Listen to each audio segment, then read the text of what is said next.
Hi, நான் உங்கள் director Samson பேசுகிறேன். குட் பேட் அக்லி படம் வந்து இன்றைக்கி ரிலீஸ் ஆயிருக்கு. ஸோ பயங்கர எதிர்பார்ப்பு.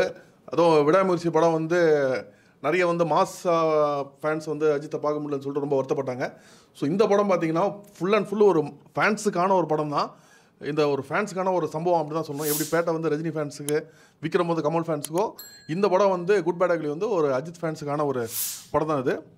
நீங்கள் வந்து ஒரு ஜென்ரல் ஆடியன்ஸாக பார்த்தீங்கன்னு வச்சுங்களேன், ஃபஸ்ட்டு ஒரு 40-45 மினிட்ஸ் வந்து படம் வந்து ரொம்பவே ஒரு லேகாக இருக்கும். படம் வந்து என்னென்னா ஃபுல்லாக வந்து அஜித் சாரை வந்து ரொம்ப பில்டப் பண்ணி போன மாதிரி இருக்கும். யூஸ்வலாக ஒரு ஹீரோ பில்டப்னு வச்சுங்களேன், ஃபஸ்ட்டு நம்ம வந்து ஒரு 5 to 10 மினிட்ஸ் விடுவோம். ஏன்னா ஒரு 5 மினிட்ஸ் ஒரு பில்டப் வரும், அதுக்கப்புறம் ஒரு சாங் வந்து ஒரு செலிப்ரேஷன் மாதிரி இருக்கும், அதுக்கப்புறம் படத்துக்குள்ளே போகிற மாதிரி நம்ம நார்மலாக ஒரு எந்த ஒரு ஆடியன்ஸுமே ஒரு ஹீரோ வந்து அக்செப்ட் பண்ணுவோம். பட் அதுக்கப்புறம் பார்த்தீங்கன்னா ஒரு சீன் வருது, அதுக்கு அடுத்து இன்னொரு சீன் வருது, 2 சீனுக்கு நடுவில் கனெக்ஷன். அஜித் சார் ஒரு காரில் போய்ட்டு இறங்குவார்னு வச்சுங்களேன், அந்த இடத்துல போய்ட்டு ஃபுல்லாக வேறு மாதிரி ஷார்ட்ஸு, லோ ஆங்கிள் ஷார்ட்ஸு, கால் இறங்கும் போது கால் க்ளோஸ்அப் அந்த மாதிரிலாம் வச்சு அதுக்கும் ஒரு பில்டப் கொடுக்குறாங்க.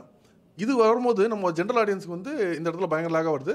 பட் அஜித்தோட ஃபேன்ஸுக்கு வந்து பார்த்தீங்கன்னா இந்த 45 மினிட்ஸில் நிறைய தேட்ரிக்கல் மூமெண்ட்ஸ் நிறைய இருக்குது, அவங்க ரசிக்கிற மாதிரி நிறைய விஷயங்கள் இருக்குது. இதுக்கப்புறம் படம் பார்த்தீங்கன்னு வச்சுங்களேன், இன்டர்வலுக்கு ஒரு 15 மினிட்ஸ் முன்னாடி வந்து படம் வந்து கதை வந்து விறுவிறுப்பாக ஆரம்பிக்குது.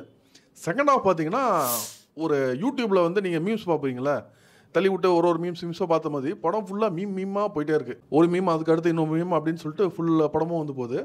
நம்ம எப்படி யூடியூப் வந்து ஒரு 1 hour நம்ம பார்த்தோன்னா நம்ம ஒரு போரே அடிக்கல அப்படின்னு சொல்லிட்டு நம்ம ஒரு ரசித்து பார்ப்போம்ல, டைம் போனதே தெரிலன்னு, அந்த மாதிரி செகண்ட் ஹாஃப் வந்து டைம் போனதே தெரில.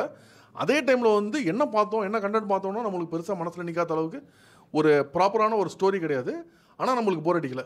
ஒரு நார்மல் ஆடியன்ஸாக பார்த்தீங்கன்னா ஃபர்ஸ்ட் ஹாஃப் கொஞ்சம் லேக்காக இருக்கும், பட் செகண்ட் ஹாஃபோட அந்த ஸ்பீடு வந்து படம் முடிஞ்சு வெளில வரும்போது நல்ல ஒரு வைப்பில் வரலாம். இப்போ ஒரு நல்ல படம் பார்த்துட்டு வந்து நல்ல டைம் ஸ்பெண்ட் பண்ணிட்டு வந்த மாதிரி இருக்கும். படம் வந்து நீங்கள் ஒரு மூவியாக வந்து இதை பார்த்த மாதிரி இல்லை, ஒரு திருவிழாவில் போயிட்டு ஒரு கொண்டாட்டத்தை பார்த்துட்டு வர மாதிரி தான் இருக்கும். ஸ்பெசிஃபிக்காக இதில் வந்து முக்கியமான காரணம் வந்து ஒன்று இந்த ரைட்டிங்கில் இருந்தாலும் ரொம்ப முக்கியமான காரணம் வந்து கேமராமேன் தான். அவர் அபிநந்தன் ராமானுஜம் பண்ணியிருக்காரு. இந்த கவன் படத்துக்கு அவர் தான் கேமராமேனு.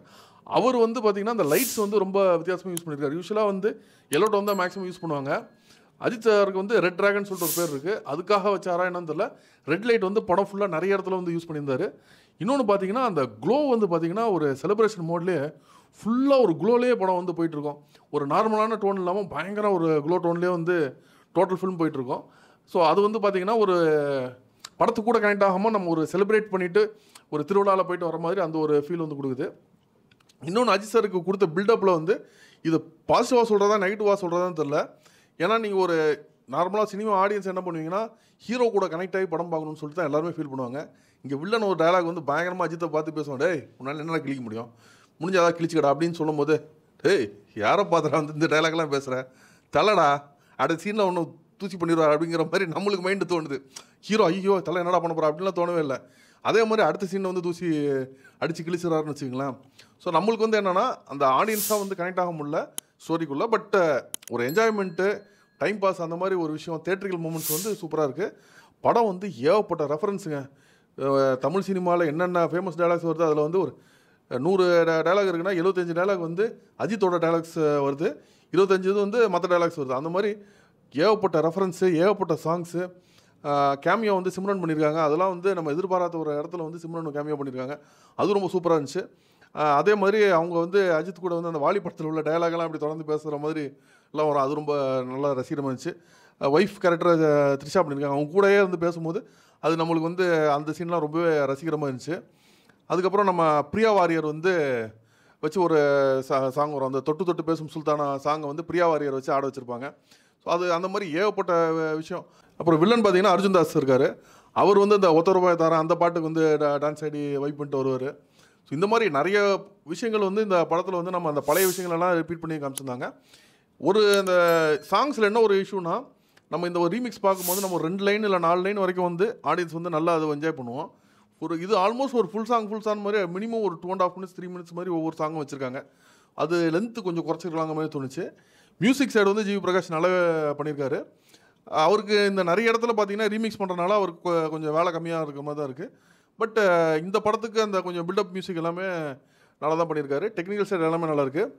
அஜித் சார் வந்து பல கெட்டப்பில் இந்த படத்தில் காமிச்சிருக்காங்க. அதில் ஒரு சிலதெல்லாம் யங் கேரக்டர் காமிக்கும் போது அதில் வந்து அந்த டிஏஜிங் அந்த ஏஐ பண்ணியிருக்காங்க. அது வந்து ஒரு 95% வந்து நல்லாயிருக்கு. நார்மல் ஆடியன்ஸுக்கு கண்டுபிடிக்காத அளவுக்கு தான் இருக்குது. ஒரு 5% லைட்டாக வந்து பிசு தட்டுது. அது கூட ரொம்ப டெக்னிக்கல் ஸ்ட்ராங்காக இருக்கவங்க தான் அதை சொல்ல முடியும்.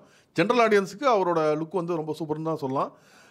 இன்னொன்று வந்து இந்த படத்தில் வந்து ஒரு வித்தியாசமாக ஒன்று சூப்பராக சொல்லியிருக்காங்க. என்னென்னா, இவர் யாருன்னு சொல்லிட்டு ஒரு ஃப்ளாஷ்பேக் இருக்குல்ல, ஃப்ளாஷ்பேக் இந்த படத்தில் ரொம்ப வித்தியாசமாக சொல்லியிருக்காங்க. இவர் யாரான்னு கேட்டால் மங்காத்தால உள்ள கதையை எடுத்து அந்த விஷயத்த சொல்கிறாங்க. அடுத்த பில்லால உள்ள விஷயம் சொல்கிறாங்க.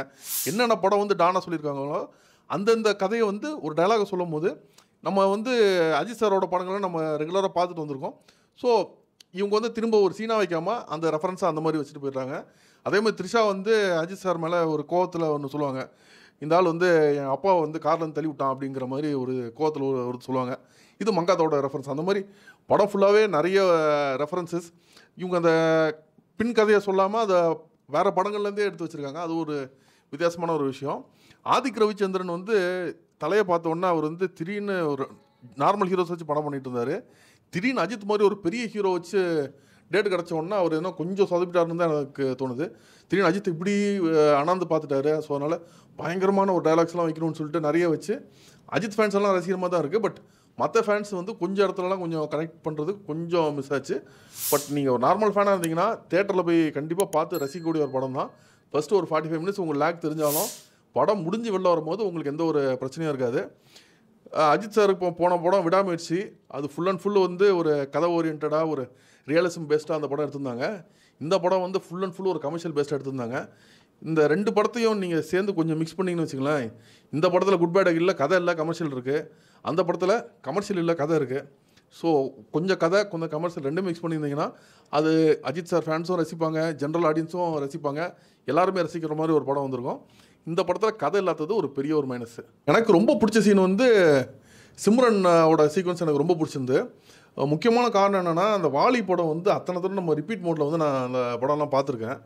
கிட்டத்தட்ட அதில் இருக்க எல்லா சீன்ஸுமே எனக்கு ரொம்ப பிடிக்கும். அந்த சீன்ஸை திரும்ப இப்போ வந்து ஸ்க்ரீனில் வந்து லேட்டஸ்ட் ஃபிலிமில் வந்து பார்க்குறது வந்து ரொம்ப நல்லா இருந்துச்சு.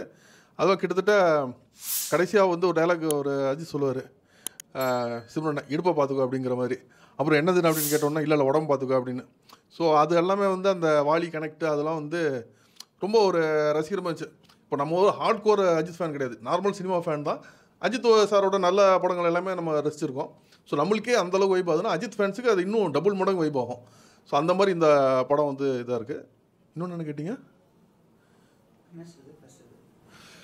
படத்தில் மைனஸ்ன்னு சொன்னீங்கன்னா அந்த ஃபஸ்ட் ஹாஃபில் வந்து அந்த கதையை ட்ராவலே பண்ண விடலாங்க. அவங்க ஒரு சீனுக்கு அடுத்து இன்னொரு சீன் போகுதுன்னு வச்சுங்களேன், அந்த கதையை ட்ராவல் பண்ணாமல் அதுக்கு நடுவில் அஜித் சாருக்கு பயங்கரமாக பில்டப்பாக வச்சுருந்தாங்க.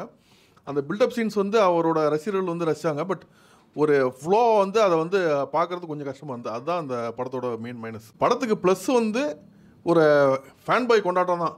நிறைய படங்களோட ரெஃபரன்ஸு, அஜித் சாரை வந்து விஜய் சாரை டைலாக்ஸை பேச வச்சது, அஜித் சாரோட பழைய ஹிட்டான டைலாக்ஸை ரிப்பீட் பண்ணி பேசுகிறது, இதுதான் படத்தோட ப்ளஸ்ஸு. மெயின் மைனஸ் வந்து படத்தில் கதை இல்லாதது தான் மெயின் மைனஸ். என்றைக்குமே ஒரு படம் வந்து நல்ல படம்னு சொல்லணும்னா என்ன பொறுத்த வரைக்கும் ஒரு கதை இருக்கணும், திரைக்கதை இருக்கணும். நீங்கள் கதையே இல்லாமல் வெறும் கமர்ஷியல் வச்சுருக்கீங்க. இது ஒரு கொண்டாடுறதுக்கு ஓகே, பட் செகண்ட் டைம் இந்த படத்தை போய் பார்க்குறதெல்லாம் கொஞ்சம் கஷ்டமாக இருக்கும். ஒரு ஃபஸ்ட் டைம் போயிட்டு எஸ்பெஷலி அந்த ஃபேன்ஸோடு சேர்ந்து இந்த வீக்கெண்ட் நீங்கள் பார்க்குறீங்கன்னா நல்லா வைப்பாக நல்லா கொண்டாடிட்டு வரலாம். இதை தாண்டி ஃபேன்ஸ் இல்லாமல் ரொம்ப கம்மியான மக்கள் பார்க்கும்போது இல்லை ரெண்டாவது தடவை பார்க்கும்போதெல்லாம் இந்த படம் எந்த அளவுக்கு வந்து கனெக்ட் ஆகும்னு தெரியல. இந்த வீடியோ பிடிச்சிருந்துச்சுன்னா லைக் பண்ணுங்க, ஷேர் பண்ணுங்க, கமெண்ட் பண்ணுங்க. ரஃபி தியேட்டரை மறக்காம சப்ஸ்கிரைப் பண்ணிருங்க, பெல் பட்டனை கிளிக் பண்ணிருங்க.